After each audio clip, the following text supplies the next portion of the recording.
중국 중부의 도시 정저우가 큰 경제적 어려움에 직면했습니다. 인구 1,300만 명의 정저우시는 특히 제조업이 밀집한 지역으로 북적거려야 합니다.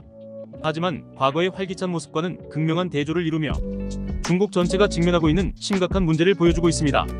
역사적으로 정저우에는 아이폰을 조립하는 폭스콘 직원들이 거주하며 중국 경제에 중요한 역할을 해왔습니다.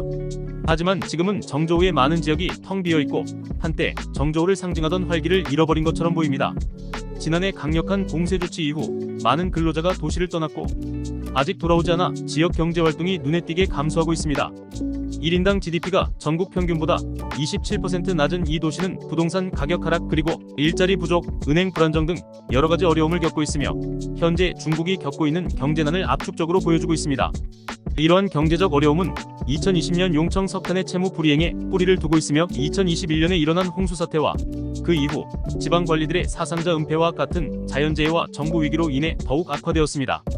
2022년에는 은행 예금자들이 자금을 인출할 수 없어 대규모 시위로 이어지면서 금융 불안정이 최고조에 달했습니다. 이 도시는 2021년부터 시작된 전국적인 부동산 위기의 영향을 지속적으로 받아왔으며 개발업체들은 공사를 마칠 자금이 부족하여 구매자들은 모기지는 있지만 집이 없어 발이 묶여있는 상황입니다. 약 60만 명의 현지 주택 구매자가 문제가 있는 개발지역의 아파트를 구입했을 정도로 부동산 시장은 심각한 상황에 처해 있습니다.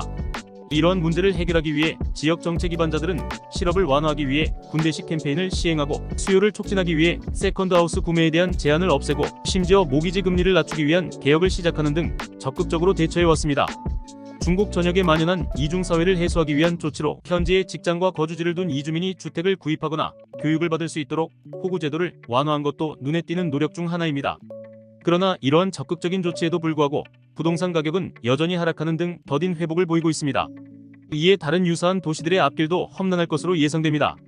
정저우에 중단된 부동산 개발이 재개되었지만 부동산에 대한 사람들의 불신은 여전하며 상당한 진전을 이루기까지는 상당한 시간이 걸릴 것으로 보입니다. 정저우의 상황은 암울하지만 중국의 더 큰 경제 문제의 축소판 역할을 합니다. 수많은 지역 위기와 침체 속에서 경제를 활성화하고 부동산 시장과 고용 부문을 안정시키기 위한 중국 정부의 고군분투를 보여줍니다. 중앙정부가 경제 침체를 인정하고 이에 대처하는 것이 지연되는 것은 우려스러운 일이며 통화정책을 완화하고 있지만 이러한 조치의 효과는 아직 나타나지 않고 있습니다. 정저우의 경험은 중국에 만연한 문제가 얼마나 광범위한 체계적인지를 상기시키는 중요한 역할을 하며 장기적인 성장을 위해 해결해야 할 과제가 얼마나 복잡하고 깊은지를 강조합니다. 또한 중국의 경제 회복을 둘러싼 불확실성과 어려움을 조명하면서 지역뿐만 아니라 국가적이며 다각적인 해결책이 필요하다는 점을 강조합니다. 오늘은 여기까지입니다. 좋아요, 알림 설정, 그리고 구독으로 함께 해주세요.